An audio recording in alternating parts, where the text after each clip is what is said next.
Prête-moi ta plume. Texte choisi et lu par Rachida Mansour. Prête-moi ta plume, émission réalisée par Soubir Ketani.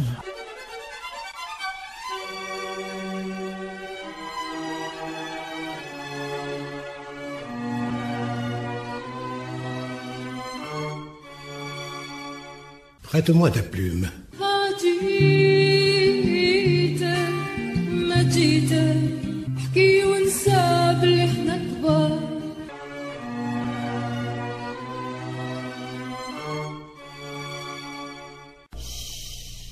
Prête-moi ta plume. Amies auditrices, amis auditeurs, bonsoir. Merci de nous accompagner encore une fois dans notre voyage parmi les contes populaires de Rabh Belamri, extrait du recueil La Rose Rouge, publié par les éditions Publisud. Nous étions hier avec Salem et Temtem, les deux ogres, le prince et ses deux femmes, que l'oncle voulait lui voler. Eh bien, ce soir, c'est une histoire de fidélité qui est évoquée avec le conte qui s'appelle Znibr.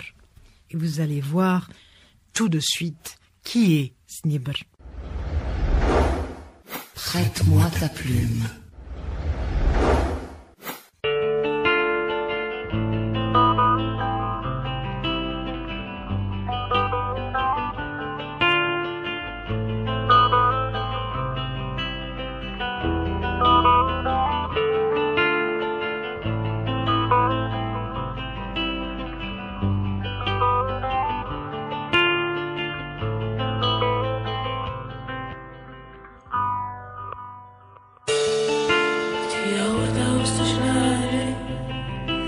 قطاف وعليك محور عشق فيك انا واش خدان حاجي بهموم فاجي مصدوم قلتي يا وردة وسط جنان وانا قطاف وعليك محور عشق فيك انا واش خدان حاجي بهموم فاجي مصدوم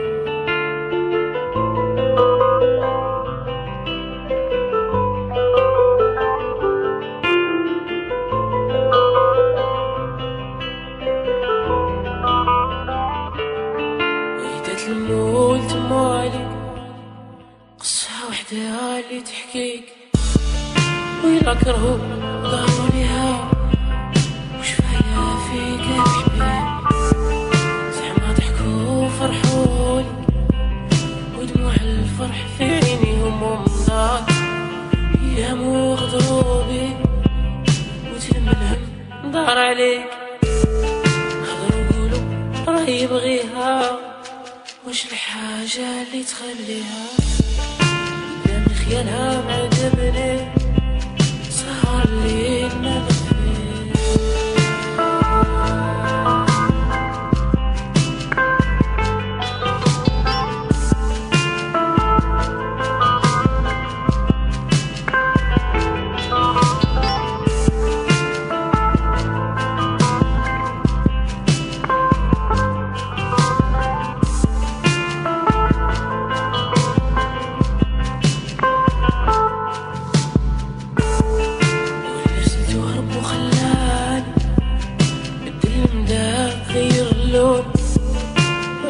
يهمني واللي جراي فاشي لسات يا فهم الهوى وحفروا قبري وغسلوا كفاني وحسبوا الغدوة وبالك نموت وزوروا مرضى وسط جنان سقوها لا تتبان وها لا تموت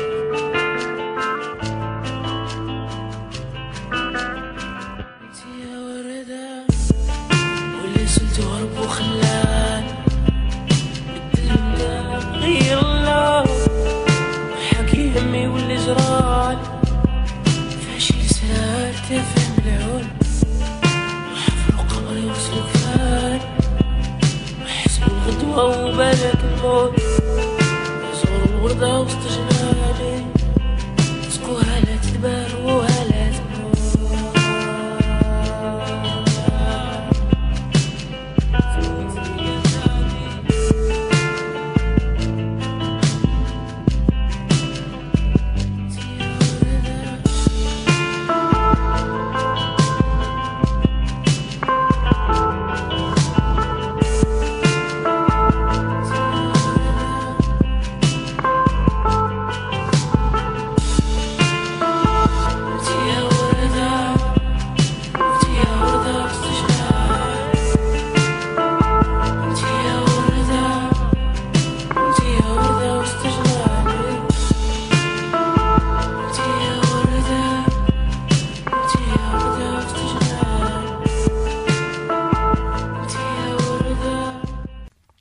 riche seigneur, qui vivait avec ses 7 filles, dans un château retiré, décida un jour de se rendre à la Mecque afin de purifier son âme au contact de la vénérable Kaaba. La veille de son départ, il réunit ses filles autour de lui et leur tint ce discours. « Mes filles, mon cœur brûle de connaître la terre du prophète. Demain je prendrai la route du Hidjaz. Mon voyage sera long et vous allez rester seuls dans ce château jusqu'à mon retour. Vous ne manquerez de rien. J'ai veillé à vous laisser les celliers bien garnis. Quant à votre sécurité, j'en confie la charge à Znibr, le chien, qui est plus vaillant que 7 sentinelles résolues. Mais gardez-vous bien d'ouvrir la porte de la maison à quiconque. Méfiez-vous des étrangers. » Le lendemain matin, le père embrassa ses filles et prit la route du Levant.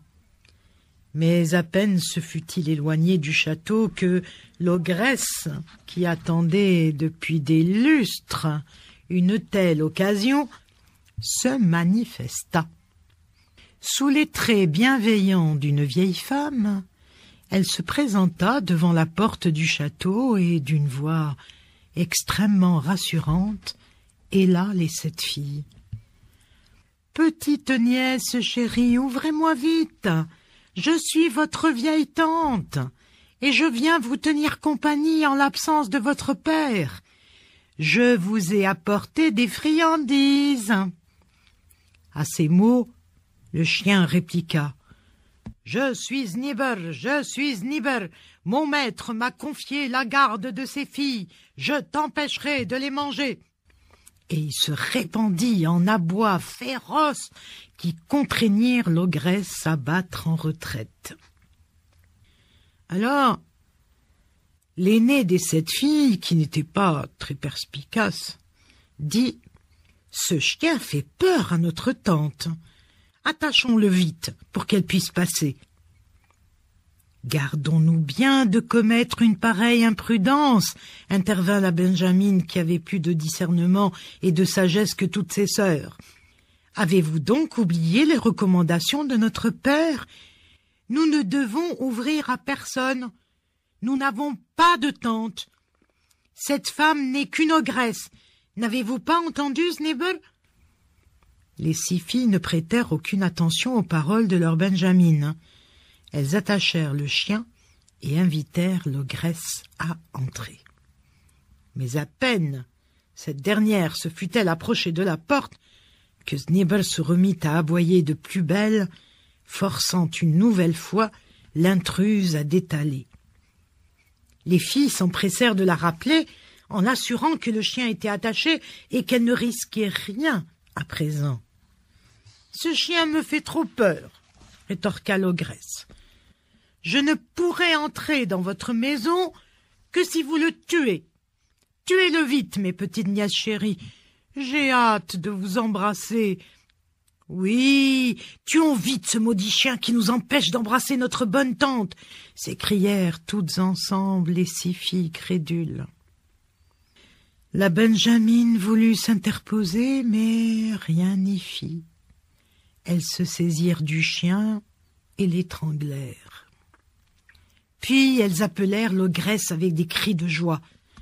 Celle-ci accourut à leur signal, mais dès qu'elle fut sur le point de franchir le seuil de la porte, Znibr, bien qu'inanimé, se remit à aboyer de façon terrifiante, l'obligeant une fois de plus à se sauver. « Ne crains rien, tante, le chien est bien mort !» lui lancèrent les 6 filles pour la tranquilliser. « Même mort, il me fait peur. Brûlez son cadavre et jetez les cendres dans le ruisseau, » répondit la fausse tante. Pendant que ses sœurs allumaient le feu, la Benjamine arracha au chien un croc qu'elle pendit à sa ceinture. Peu de temps après, Znibr fut brûlé et ses cendres jetées dans le ruisseau. On appela l'ogresse qui ne put contenir sa joie. Elle allait entrer quand tout à coup, le croc pendu à la taille de la benjamine émit de redoutables aboiements qui lui firent rebrousser chemin. « Venez, tante, vous ne courez aucun danger. Ce n'est là que le croc du chien que notre benjamine, qui est un peu sotte, a accroché à sa ceinture. Je suis vieille, mes nièces, et les émotions m'épuisent. Broyez ce croc et jetez-le dans le ruisseau, si vous voulez que je vienne chez vous. » Aussitôt, les 6 filles enlevèrent à leur sœur le croc. Elles le réduisirent en poudre, qu'elles jetèrent dans le ruisseau. Et c'est ainsi que l'ogresse entra dans le château. Elle fut accueillie avec de grandes embrassades par les 7 filles. La benjamine, elle aussi, était de la partie. Mais à l'inverse de ses sœurs, sa joie n'était que simulacre. Pour endormir la méfiance de l'ogresse, elle usa de câlinerie et de flatterie. Elle l'appelait « tante bien-aimée ». Et le soir, avant de se coucher, elle lui demanda quels étaient les signes de son sommeil. La supposant aussi niaise que ses sœurs, l'ogresse ne fit pas de mystère pour lui répondre. « Quand je dors profondément, petite nièce, mes pets font trembler la maison, l'herbe pousse dans l'âtre, et dehors, les ânes braient. » La jeune fille, qui n'ignorait pas les véritables intentions de l'ogresse, ne dormit pas. Elle resta éveillée, et lorsqu'elle comprit que l'ogresse dormait profondément, tant la maison tremblait sur ses fondations, l'herbe poussait dans l'âtre, et les ânes emplissaient la nuit de leurs braiements, elle se glissa en silence hors de sa couche, et elle essaya de réveiller ses sœurs pour les exhorter à prendre la fuite avec elle. Aucune d'entre elles ne voulut l'écouter. Toutes la repoussèrent pour se rendormir. Découragée, elle se sauva toute seule dans la nuit. Après avoir longtemps couru, elle s'arrêta et appela la lune qui brillait au firmament. « Lune, très haute, Qmir Ali Ali, je t'en conjure, dis-moi, où l'ogresse en est-elle de mes sœurs ?» Et la lune de répondre, « Cours, ne t'attarde pas, l'ogresse vient de se réveiller, elle s'apprête à dévorer ta première sœur. » La jeune fille reprit sa course et peu de temps après s'arrêta de nouveau pour interroger la lune dans les mêmes termes que précédemment. « Qmir Ali Ali, cours, ne t'attarde pas, l'ogresse vient d'achever ta première sœur et déjà elle entame la seconde. » La jeune fille courait à perdre haleine, mais chaque fois qu'elle s'arrêtait pour questionner la lune, c'était pour apprendre que l'ogresse venait de dévorer l'une de ses sœurs et qu'elle entamait la suivante. Lorsque les 6 imprudentes furent toutes mangées par l'ogresse, la lune dit à la jeune fille, « Cours, jeune fille, cours, et ne t'arrête plus maintenant, l'ogresse est déjà sur tes traces. » À ces mots, la jeune fille décupla son énergie et ne s'accorda plus de halte jusqu'à la rivière. Or, la rivière était en crue, et la jeune fille, pour la traverser, dut lui parler avec douceur et flatterie. « Rivière, de sucre et de miel, taris tes eaux que je puisse te franchir, » lui dit-elle. Et la rivière, charmée par cet hommage, retira aussitôt ses eaux boueuses et apaisa ses remous, offrant à la jeune fille un lit de sable fin, sec et ferme sous le pied. Dès que cette dernière fut de l'autre côté, la rivière retrouva ses crues et son tumulte menaçant. Quelques instants plus tard, l'ogresse atteignit la rivière à son tour. Elle chercha en vain un gué. Les eaux étaient très hautes et lui faisaient peur. Tout à coup, elle aperçut en face la jeune fille. Elle la héla d'une voix mielleuse. « Petite nièce chérie, ton départ nous a causé grande peine à tes sœurs et à moi. Je suis venue te chercher. Dis-moi ce que tu as dit à la rivière pour qu'elle te laisse passer. » « Je lui ai dit, rivière de fientes et de grenouilles, gonfle tes eaux que je te traverse, répondit la jeune fille avec malice. Croyant la jeune fille sincère, l'ogresse reprit cette formule et s'avança dans la rivière. Mais à peine avait-elle fait quelques pas que le courant redoubla de force et l'emporta. Elle réussit cependant à s'agripper à une racine du bord et à prendre pied sur la rive où se trouvait la jeune fille. Affolée, la jeune fille reprit sa course, l'ogresse sur ses talons.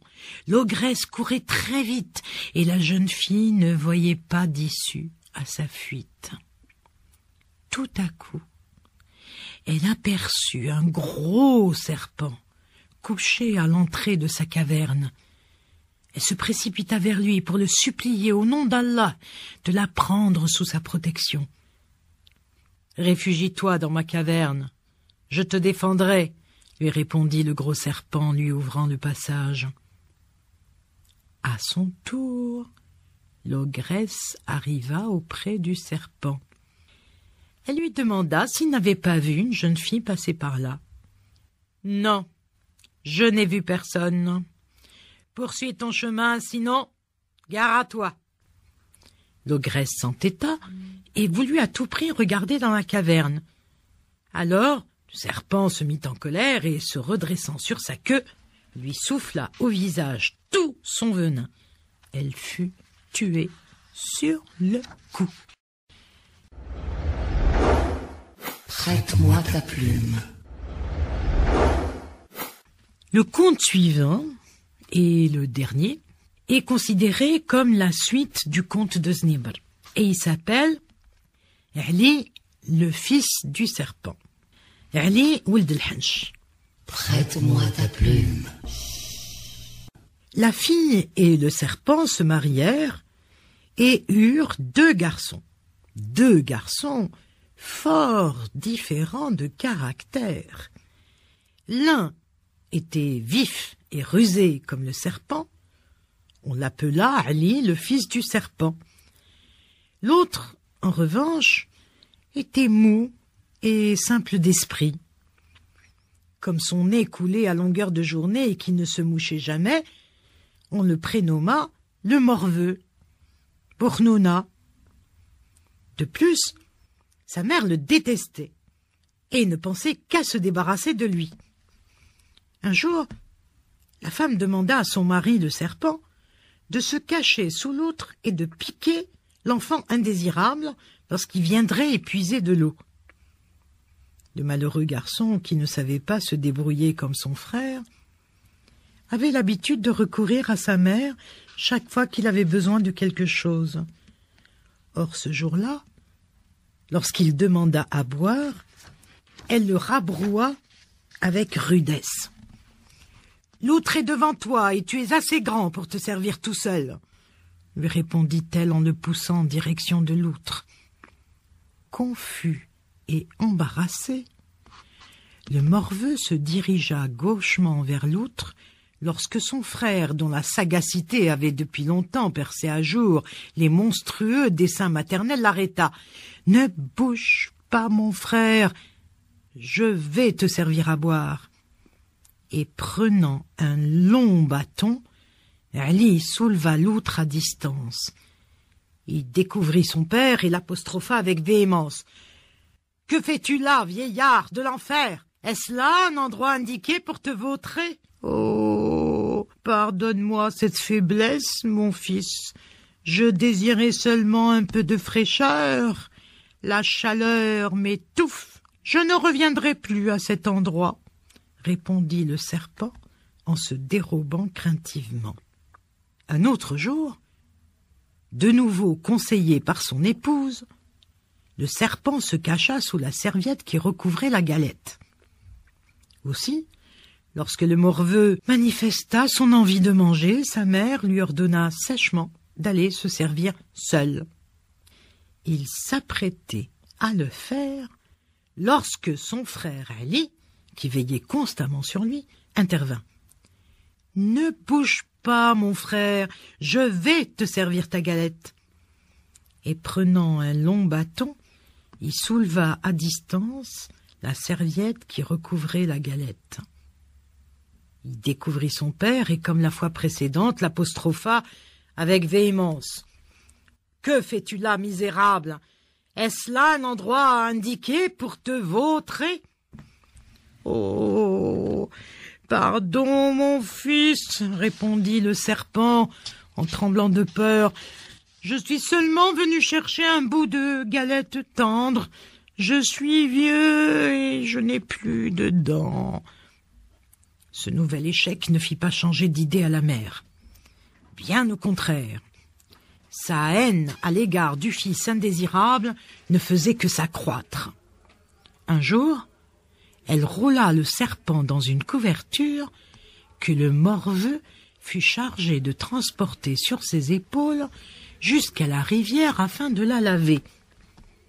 Le naïf garçon était sur le point de charger la couverture sur ses épaules lorsque son frère lui dit « Ne la porte pas ainsi, elle est trop lourde pour toi.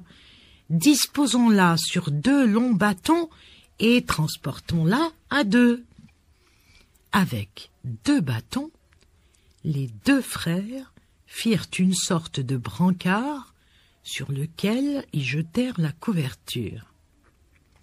Lorsqu'ils furent au bord de la rivière, Ali ne déroula pas la couverture, car il savait que son père s'y trouvait, et ne tenait pas à ce qu'il en sortît vivant. Aussi, s'armant d'un bâton, il se mit à donner de grands coups sur la couverture, imité en cela par son frère. Lorsque les 2 garçons s'arrêtèrent de battre la couverture et qu'ils la déplièrent enfin, leur père, le serpent, se trouvait réduit en bouillie. Ils jetèrent ces restes au bord de l'eau, puis lavèrent la couverture et la rapportèrent à la maison. En voyant la couverture bien lavée et le morveux toujours en vie, la femme s'enquit avec inquiétude de l'absence de son époux. « Où est passé votre père?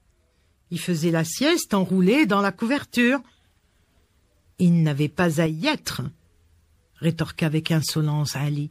« Tu nous as dit de laver la couverture, nous l'avons lavée, et même bien battue avec nos bâtons. Mais alors, vous avez tué votre père. Va voir au bord de la rivière, tu trouveras ses restes. » La femme courut jusqu'à la rivière où elle pleura longuement la mort du serpent. Puis, retrouvant toute la violence de son ressentiment envers le morveux, elle s'empressa de recueillir les organes venimeux du reptile avec lesquels elle apprêta un poison redoutable.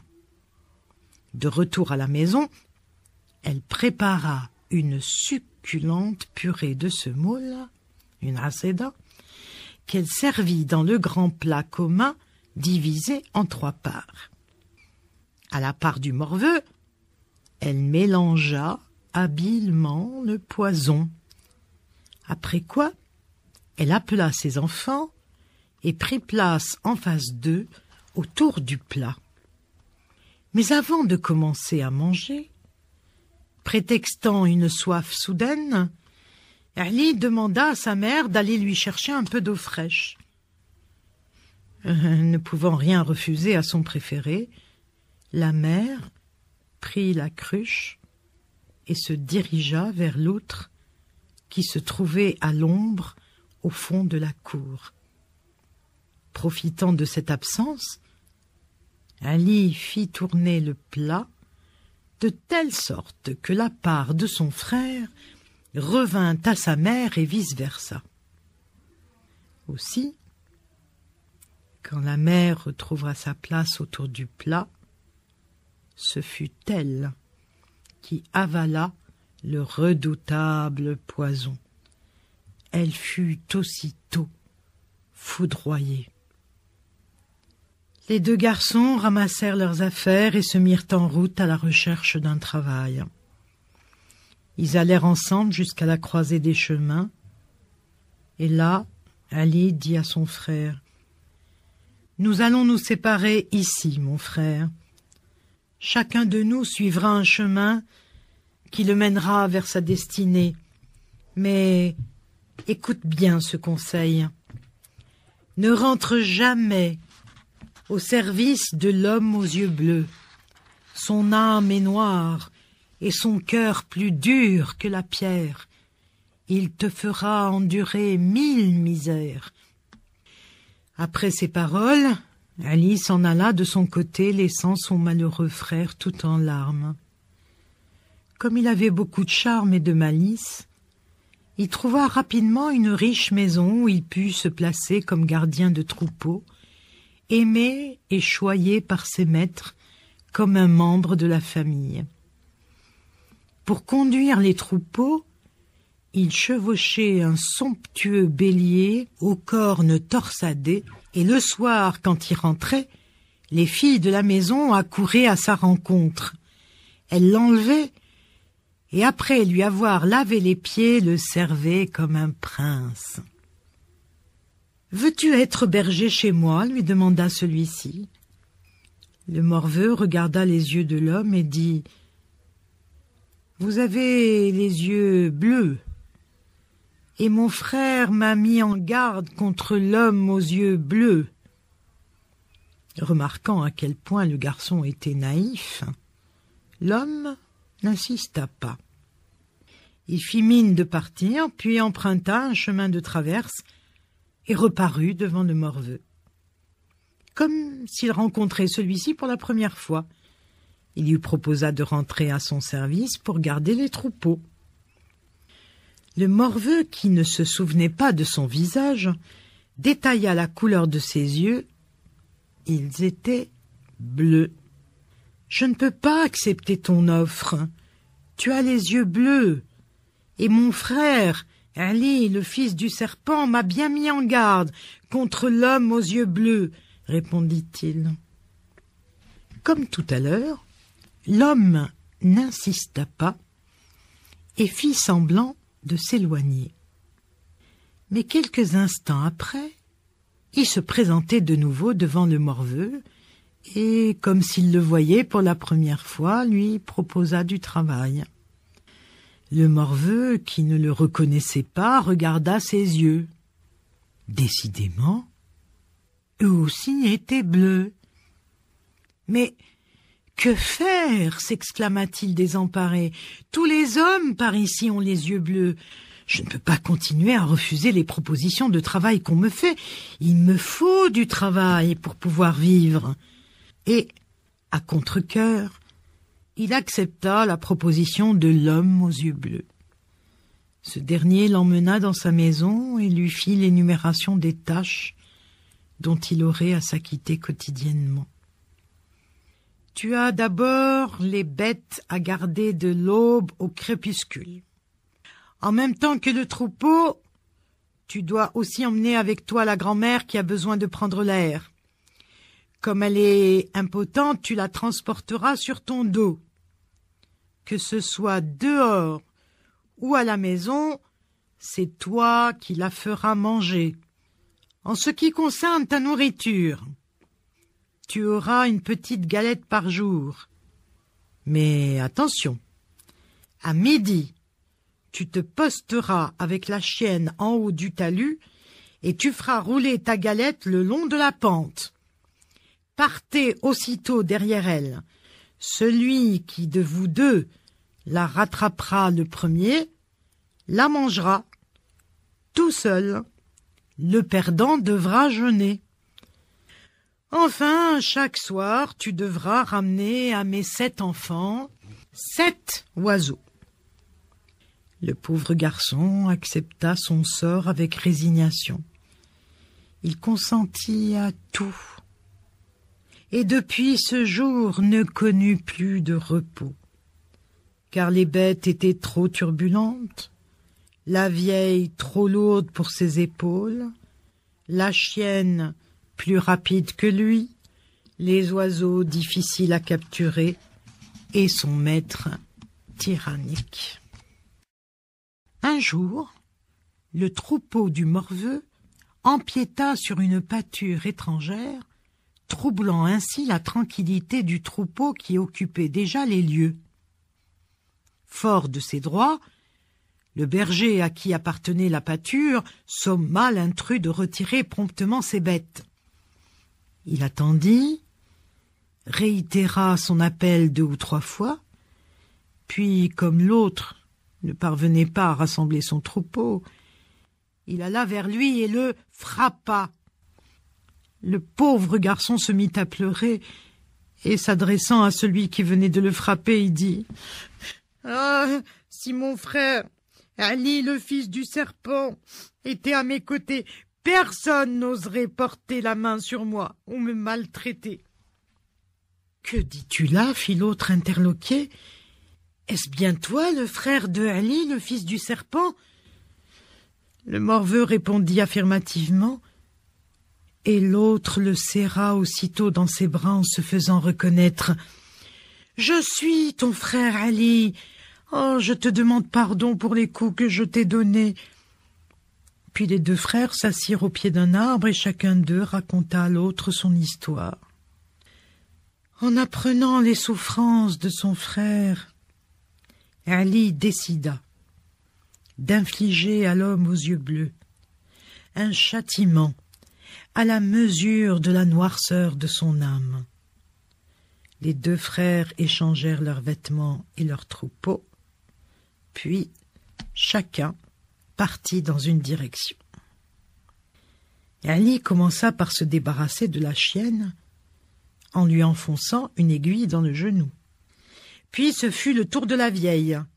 Quand il la chargea sur son dos pour la ramener à la maison, il veilla à lui glisser sous les fesses un buisson épineux. Elle en souffrit énormément, et une fois à la maison, il l'acheva en la gavant de couscous. Il lui en fourra jusque dans les oreilles et dans les narines. Quand elle mourut d'étouffement, il appela son maître et lui déclara « La pauvre grand-mère a avalé une telle quantité de couscous qu'elle en est morte étouffée. Elle a mangé jusqu'à ce que le couscous lui sorte par les oreilles et par le nez.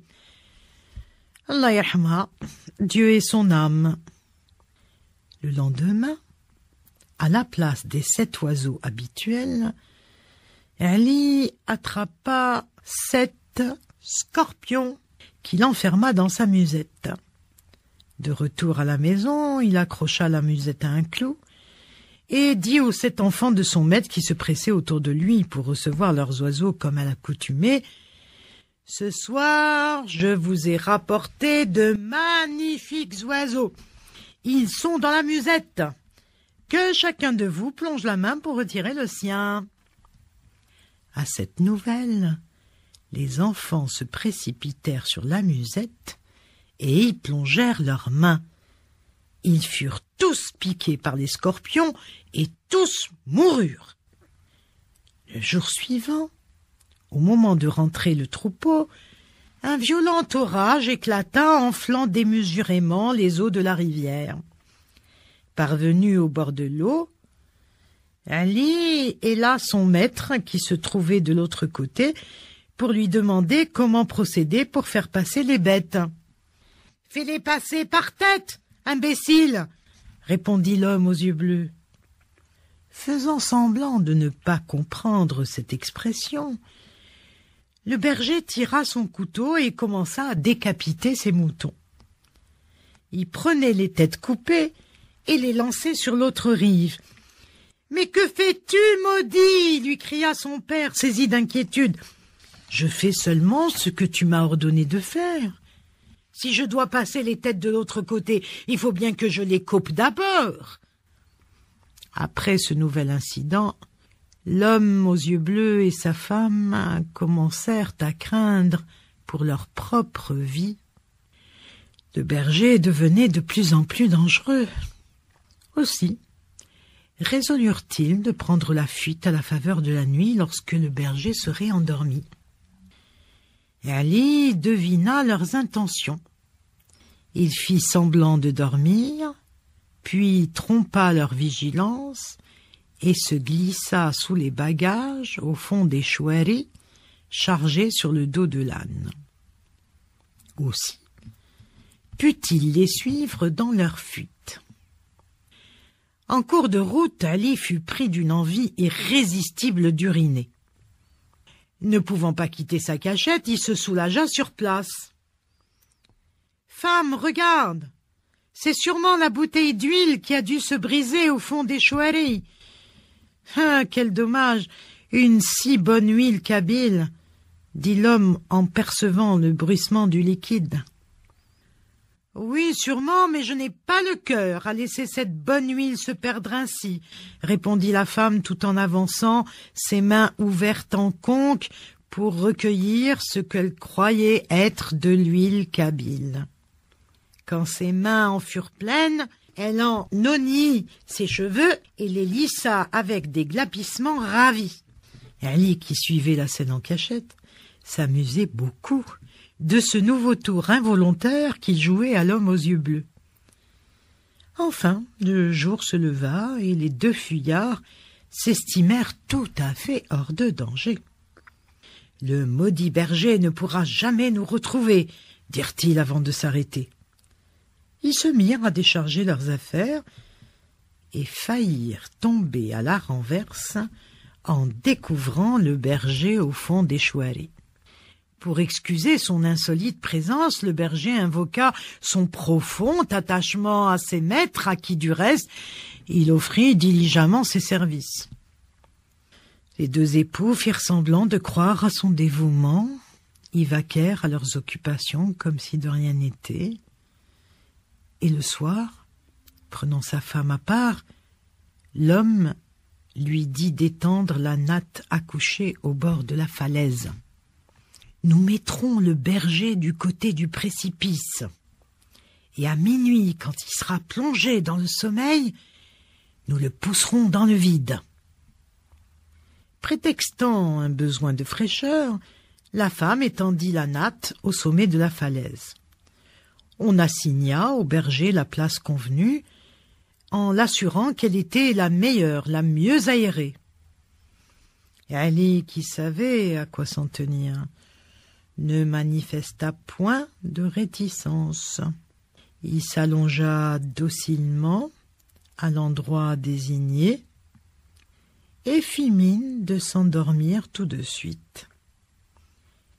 L'homme aux yeux bleus se coucha à ses côtés et la femme près de son mari. Lorsque la nuit fut totale, Ali se leva doucement, passa de l'autre côté et poussa dans le vide l'homme et la femme. Sa vengeance accomplie, il monta sur le dos de l'âne et s'en retourna auprès de son frère qu'il ne quitta jamais plus. Voilà le dernier conte de ce recueil de Belhamri. Prête-moi ta plume, prête-moi ta plume.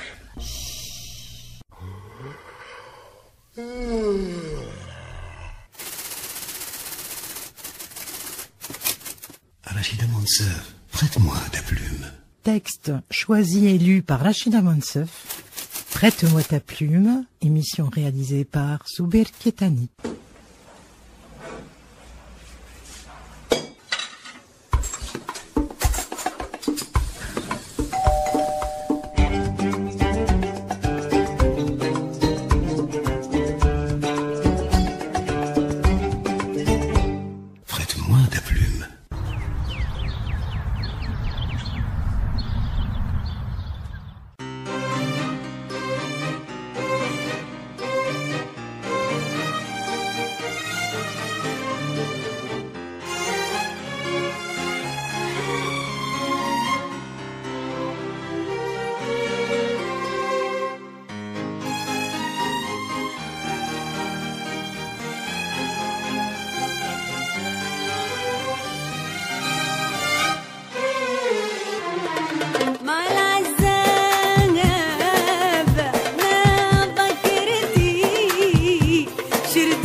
بيه مسطر يا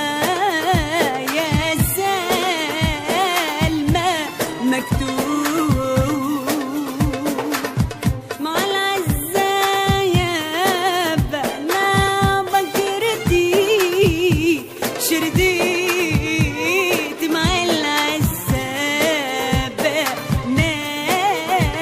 أنا بكرتي شرديت مع العزايب وخشت بلاد الشيح والغصابة أنا بكرتي شرديت.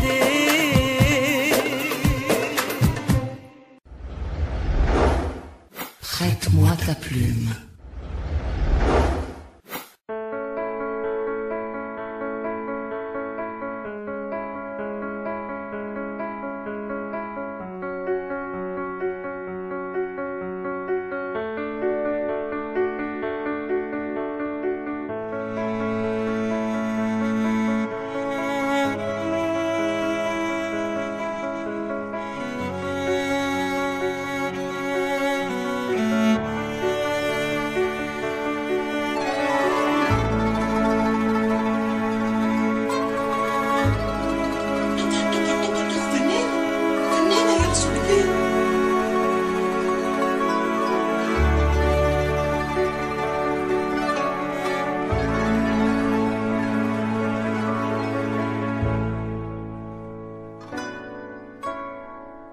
سمعت عليك تعيش حب جديد نساك حب زمان يا ويلي بالنسيان.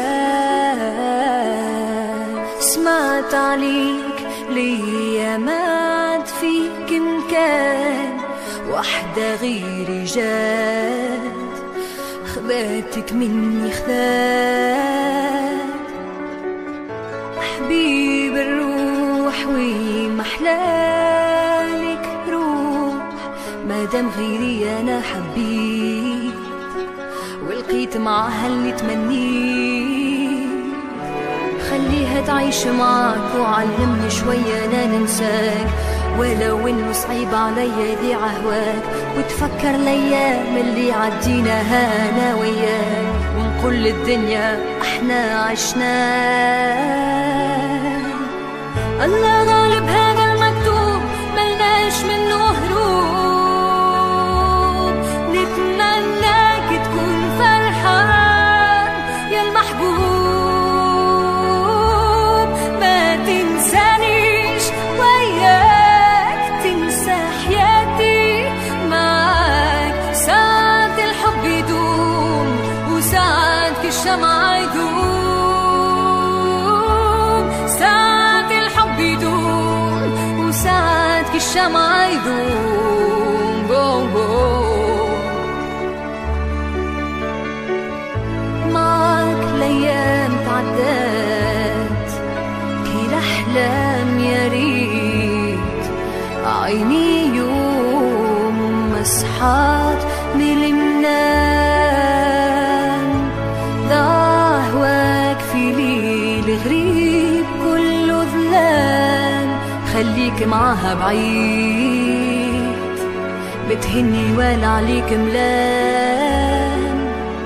خليها تعيش معاك وعلمني شوية انا ننساك ولو انه صعيب عليا ذي عهواك وتفكر الايام اللي عديناها انا وياك ونقول للدنيا احنا عشناه.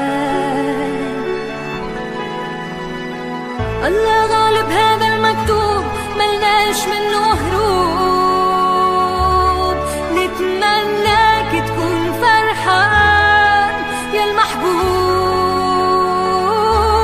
ما تنسانيش وياك تنسى حياتي معاك ساعات الحب يدوم وساعات كالشمعة يدوم. معاك الأيام تعدات كي الأحلام يا ريت عيني يوم ما صحات من المنام ضاع هواك في ليل غريب كله ظلام. خليك معها بعيد متهني ولا عليك ملام.